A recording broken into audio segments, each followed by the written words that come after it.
What are we discussing on today's Locked on Diamondbacks podcast? How Brandon Pfaadt and Pavin Smith took down the Tampa Bay Rays in Game 1. And then looking at the D-backs roster shuffle with Jake McCarthy going down, AJ Puck getting multiple opinions, Justin Martinez out with arm fatigue. We'll look at the best options for the D-backs roster going forward.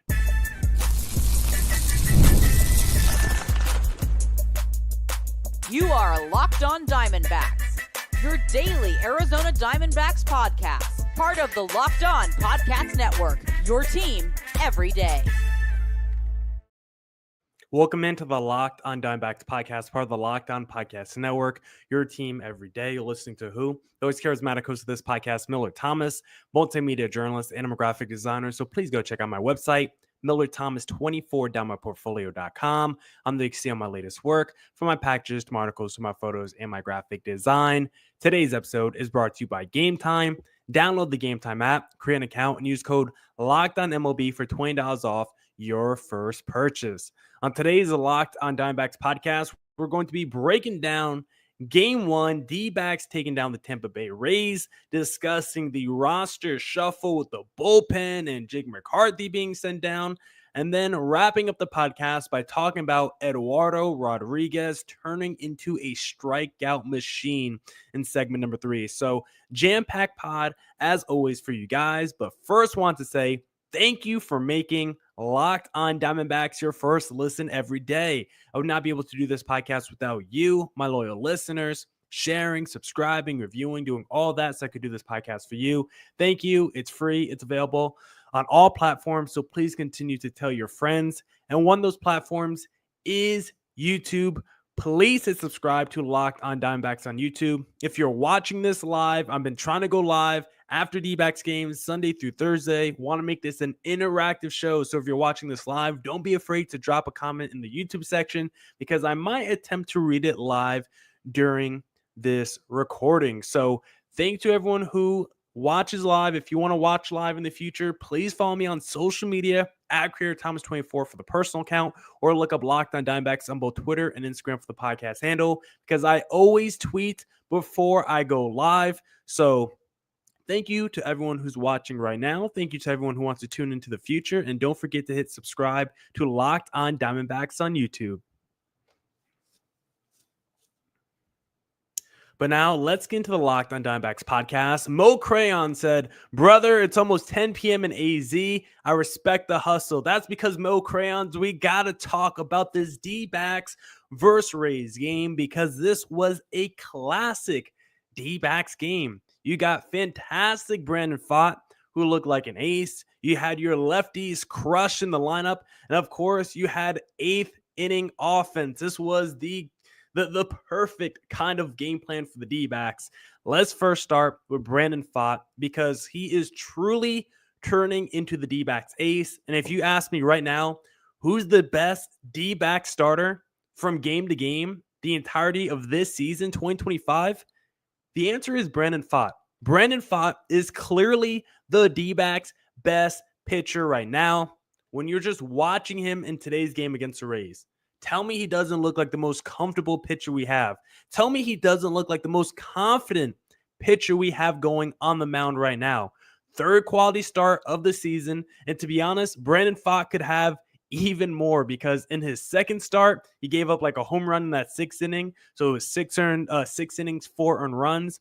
And then his start prior to this one, he went 5 2/3, 1 earned run. So he just needed one more out. So there's a world where Brandon Pfaadt, through his first 5 starts, they're all quality starts. We'll still take 3 out of 5, but that just goes to show you how well Brandon Pfaadt has pitched this season, how comfortable he's looked. He's given the D-backs length. He's limited the damage. Like, this is the best version of Brandon Pfaadt we want to see. And of course, he gave up no home runs in this game, no long balls. That double off the wall, I thought it was going to leave Chase Field.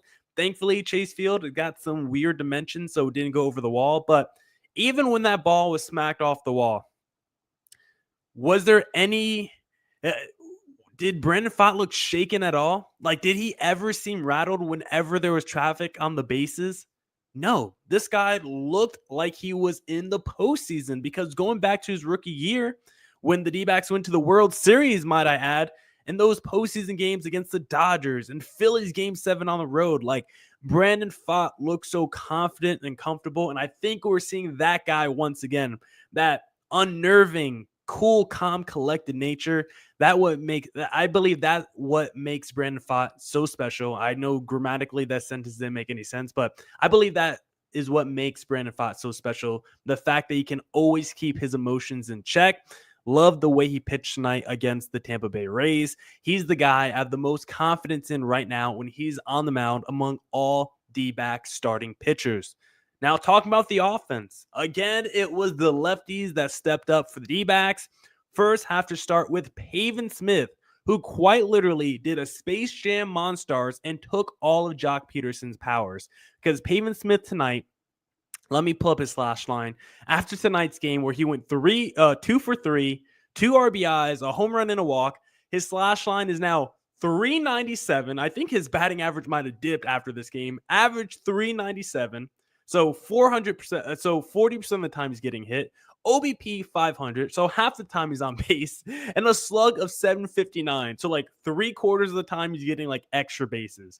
Pavin Smith is on insane heater right now to start the year, and it's going back to 2024 where he had that 60-game sample size where he was fantastic last year, and then now it's carried over to 2025. His home run today, 30 for 30, all ballparks, 106 miles an hour off the bat, and in the spirit of the holiday that just passed, 420 feet to right field. Great job by Pavin Smith. Of course, we had Josh Naylor, who also continues to outperform Christian Walker as well. He came through in the clutch in this game. And real quick, let's pull up Jock Peterson and Christian Walker's numbers. Jock Peterson, I don't know if he played today, but entering Tuesday's games, he was 3 for 62 in plate appearances. So in terms of at-bats, he was 3 for 55. 3 hits all season. A .055 batting average, a 220 OPS. Absolute insanity. The bet, Pavin Smith over Jock Peterson. Would anyone have predicted in the offseason that bet would have paid off? Not me. So far, Pavin Smith looks like an MVP candidate. Jock Peterson looks like a guy that should be playing rookie ball baseball. And then Christian Walker. Let's pull up his stats so far this year, because Josh Naylor, after today, where he went 2 for 4, he's got a 341 average, a 410 OBP, and a 545 slug. Christian Walker entered today's game with a 156 average and a 513 OPS. Great job by Mike Hazen on those two bets. Corbin Carroll, of course, back on track. He got a hit today. Tim Tawa with some thump. He had a home run. D-backs offense did their thing, scored twice in the 8th inning, as they love to do. But before we get out of segment number 1, I first need to issue an apology to Torey Lovullo, because I questioned him on a podcast recently about his decision to go to Joe Mantiply in that Friday game against the Chicago Cubs instead of using Justin Martinez, who was coming off back-to-back outings against the Miami Marlins, because my whole case was Justin Martinez is like 23 years old. He had 18 total pitches in his back-to-back outings. Like, how can that young righty not go out there for a third consecutive day? I was wrong, because we have not seen Justin Martinez in a few days because of the fatigue on his arm. So I apologize to Torey Lovullo. I can see why you didn't play Justin Martinez. And of course, AJ Puk also dealing with some elbow inflammation. He's getting multiple opinions now as well. That's never a good sign. So D-backs out with their top 2 relievers. And it seemed like if this was going to be a save situation tonight, Ryan Thompson 7th, Jalen Beeks 8th, Shelby Miller 9th. Seemed like it was going to be the 7-8-9 combination. Of course, with the D-backs offense coming through in the 8th, we went to Juan Murillo in the 9th, who I really like as a flamethrower. He's impressed through 2 outings so far. So I want to see him continue to improve with the D-backs, but looks like Shelby Miller will be like the pseudo guy for now with Justin Martinez out, but it sounds like Justin Martinez should be back like potentially the next game. Just sounded like he was dealing with some arm fatigue. The D-backs do have some help on the way coming very soon in their bullpen, which we'll discuss in segment number 2, as we'll break down the roster shuffle for the Arizona Diamondbacks again in segment number 2. But hey, if you're thinking about buying tickets to an upcoming D-backs game, then the best place to do that, of course, is going to be Game Time, because there's nothing better than catching an MLB game live. The crack of the bat, the roar of the crowd, and the smell of ballpark food. And if you're looking to go last minute, Game Time makes getting tickets easier than ever. With last minute deals, all in pricing, and a lowest price guarantee, Game Time takes the stress out of buying MLB tickets. Plus, ticket prices drop as game time gets closer, meaning you can score an incredible deal. It's my favorite thing about Game Time, because best believe whenever I'm looking at upcoming concerts, I wait till the day of. Trust me, prices are always lower on the day of. That's how I went to see 50 Cent for under $50. Game Time is the official ticketing partner of Locked On. And if I'm going to a D-backs game coming up, best believe I'm using Game Time to fill my needs. So take the guesswork out of buying tickets with Game Time. Download the Game Time app, create an account, and use code LOCKEDONMLB for $20 off your first purchase. Terms apply. Again, create an account and redeem code LOCKEDONMLB for $20 off. Download Game Time today. Last minute tickets, lowest price, guaranteed. All right, back here on the Locked on Diamondbacks podcast. Let's take a look at the comments and see if I should read any of these live on air, because sometimes I see comments, I'm like, oof, I struggle with reading comments live. But Mo Crayon said Murillo quickly gaining aura. Yes, he is Mo Crayons, because I like the way he looks. He throws super hard. I'm a big fan of him. So far, I love guys with the high velocity arms that could come in big, high leverage situations. I'm very in on the D-backs bullpen so far, and we'll talk about the D-backs bullpen in a second. But first, I want to talk about the lineup and Jake McCarthy, because he's being sent down. Bye-bye, Jake the Rake. Hello, Jorge Barosa. Sounds like Jake is going down there to fix his swing and get that Corbin Carroll restructuring, because, of course, Corbin Carroll, when you look at his 2024 swing versus 2025, major difference. It was so flat last year, way more vertical this year, and has led to, obviously, the season we've seen so far out of Corbin Carroll. And so if Jake McCarthy can go get with the hitting doctor that fixed Carroll's swing this past offseason and go tweak it in Reno and get back on track, the D-backs could use it, because Jake McCarthy was the guy that carried us for like 2 months last year post All-Star break. So many people, I feel like, are quick to just hop off the Jake McCarthy bandwagon, despite him having real sample sizes of being a high-quality, productive player for the Arizona Diamondbacks. Let's not just talk about the fact that he did have a solid season in 2024, a 285 average, a 750 OPS, 25 steals, like just on the traditional numbers alone. Very good year for Jake McCarthy. And then if you go by the month by month, in July, a 345 average, a 904 OPS. And then in August, heated up with a 311 average, 864 OPS, but 5 home runs in 25 games for Jake McCarthy with 26 ribbies. He was coming through in the clutch repeatedly for the D-backs in August, and he was a huge reason why the D-backs were even in play for a postseason spot last year. Because if you remember all the injuries that we had as well, with the Ketel Martes and other guys in and out the lineup, at one point, Jake McCarthy was like the best D-backs offensive player for like a 3-week stretch. And so I'm sad to see the start he got off to in 2025.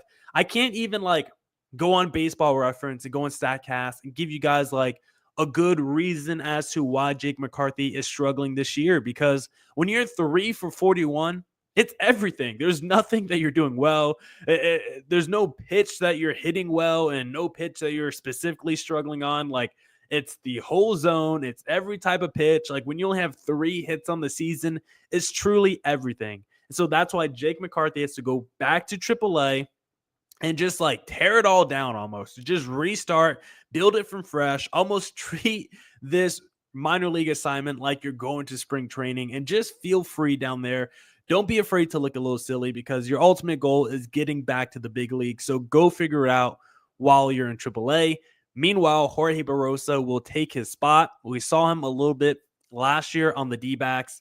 didn't really have a large sample size. I'm not going to make really anything out of the stats that we saw or what we saw to Barossa last year because it's just so small. But so far, he's off to a good start in the minor leagues. And just looking at his numbers, like you do have to like that. He's got a solid 295 average, 857 OPS. He's got a few home runs. What makes Barossa so interesting is he's a versatile defender. Despite being only 5'6", he's a small little guy.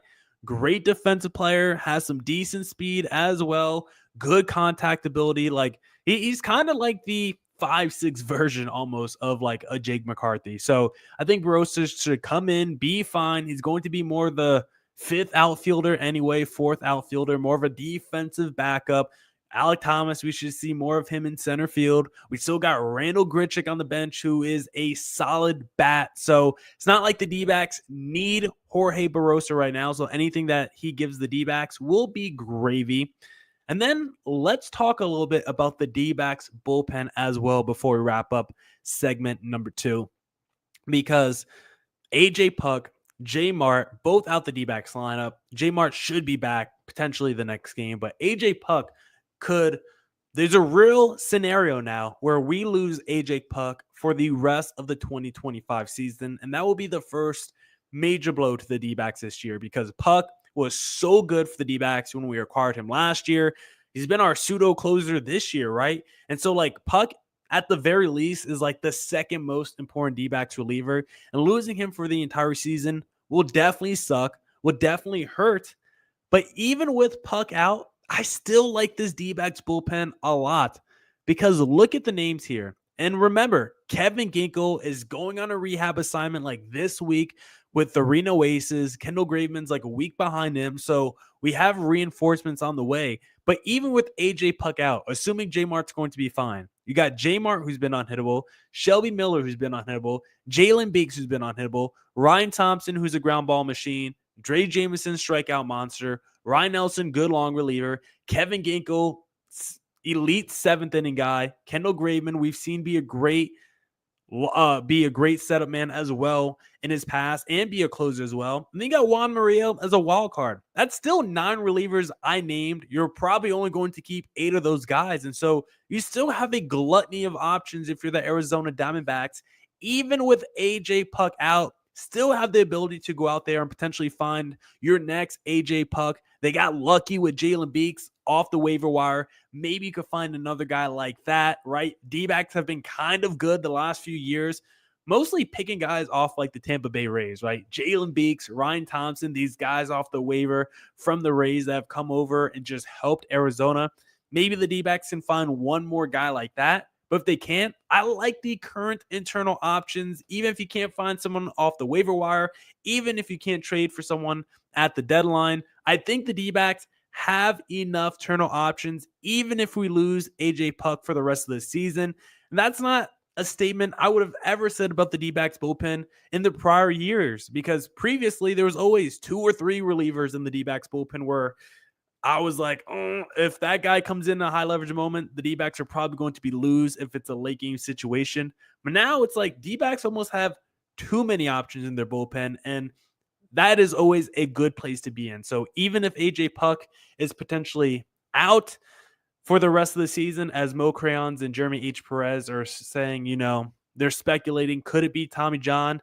The doctors he's talking to get a second and third opinion, sounds like those are the doctors that are known for Tommy John. So I wouldn't say it's looking great right now for Puk, but there are times, there's a bunch of cases over the last few years where a guy is suspected of needing Tommy John. He gets that second or third opinion and they say, you know what, just shut it down usually still got shut down for a couple months, but still have a chance to come back late in the season, mid-season. So that is maybe the best case scenario for AJ Puk. Avoid Tommy John, go on like the 60-day injured list, and then potentially come back mid to late season. But again, that is all speculation. So we will wait until we get the official news on AJ Puk, I'm guessing in the next 48 hours. Now we'll discuss Erod and him turning into a strikeout machine in segment number 3.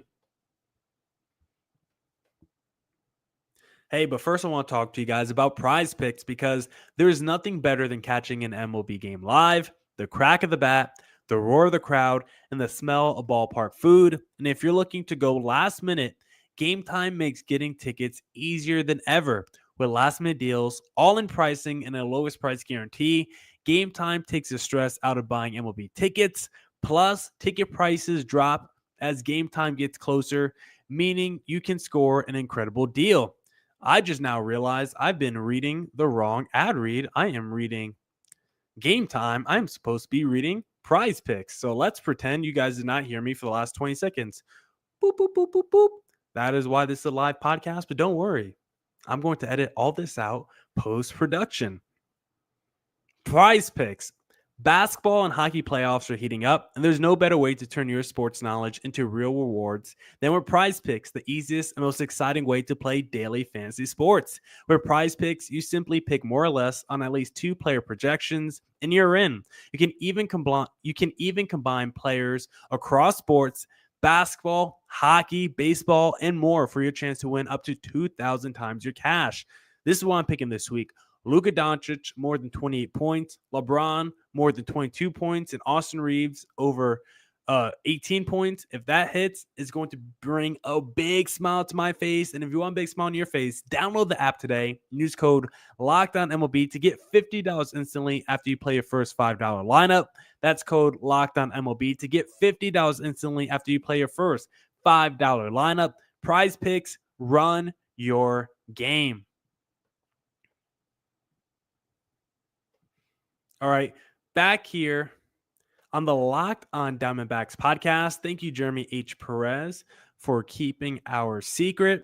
But now let's talk about Erod and if he's turning into a strikeout machine. Not if he's turning into a strikeout machine. He already is a strikeout machine because the numbers that Erod has put up this season, I was actually just looking at like the National League leaders in K percentage. For some reason, Erod does not qualify despite having as many innings pitched as the other guys on the list. Don't really understand that, but regardless, Erod has been a strikeout machine for the D-backs in 2025. And even if you don't compare him against the rest of the National League, if you just compare Erod to himself, this is the best version we've ever seen because currently Erod has the best K to walk rate of his career. Career high strikeout rate and a career low walk rate. 30.2% of the time he's striking out opposing batters, only 6.3% walk rate. Incredible job of limiting damage. If you're Erod, he has not been afraid at all to attack the strike zone of these batters, and I love it. Erod, I think, has been absolutely fearless this year, and we've seen guys like Gallen, Corbin Burns, even Merrill Kelly at times struggle with their command, really with that fastball, right? How many times have we seen those guys this year where it's like, that fastball, that cutter, the hard stuff, they really can't locate it right now, right? Or it's like, do they have to abandon that pitch and go with their secondary pitch? For Erod, he's taking that fastball and he is just pounding the strike zone with it. It is his go-to pitch right now. He does not care, and I love what Erod is doing right now for the D-backs. Lowest home run rate of his career. We'll take that. Lowest contact percentage since 2021. Like, he's striking out people at a career high, walking people at a career low rate. Lowest contact percentage in a few years. And the hard contact stat against Erod, lowest hard hit percentage and exit velocity allowed since 2019, and lowest barrel percentage since 2021.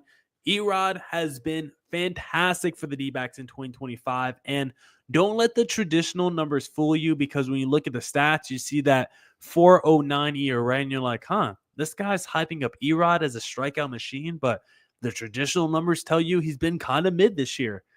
Don't look at the traditional numbers. Erod has been better than that 4.09 ERA. If you care about advanced expected stats, Erod's expected ERA this year is 2.88.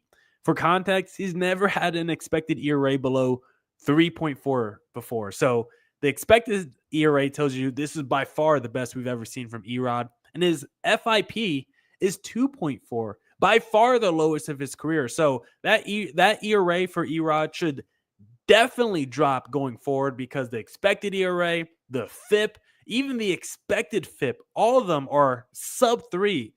the numbers are saying this is like an elite season from Erod. The ERA just hasn't caught up yet. So keep watching this guy going forward because Erod right now is turning into a very good pitcher for the D-backs. And when you think about Zach Gallen and Corbin Burns both being pending free agents, like you do have to feel good knowing we have Corbin Burns, who we hope is going to get better, but knowing we have him already in the bag, Brendan Pfaadt's locked up, Erod's locked up, like that's still a top three of a rotation that's definitely good enough to make it to the postseason and compete for a World Series if Pfaadt continues to look like an ace and Erod continues to be a strikeout machine. Yeah, that three still makes me feel confident in a potential playoff rotation post Zach Gallen, post Merrill Kelly. So Erod just needs to keep it going after a fantastic start from Brandon Pfaadt today.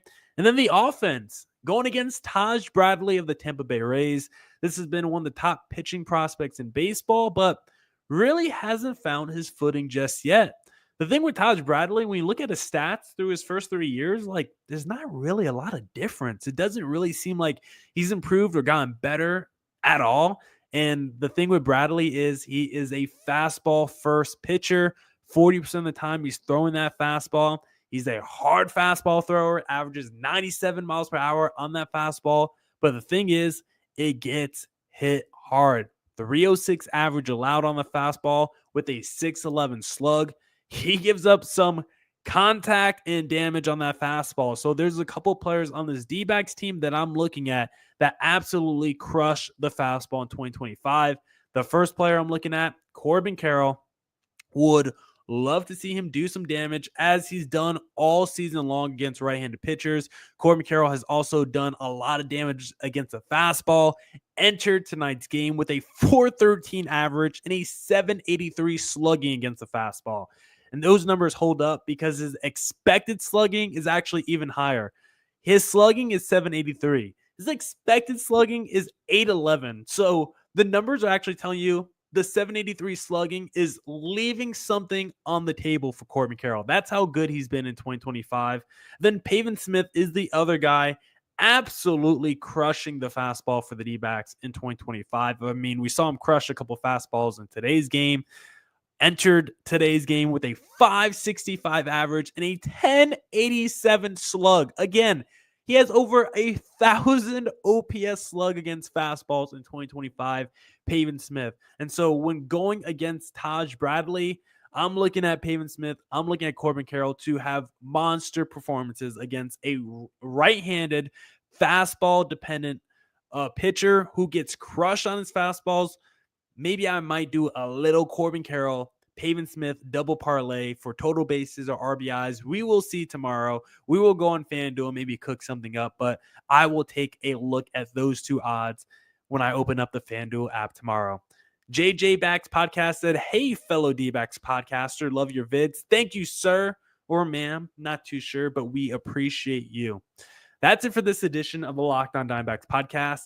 Come back tomorrow for more Diamondbacks news coverage and insight. And as always, stay safe, stay healthy. Doses.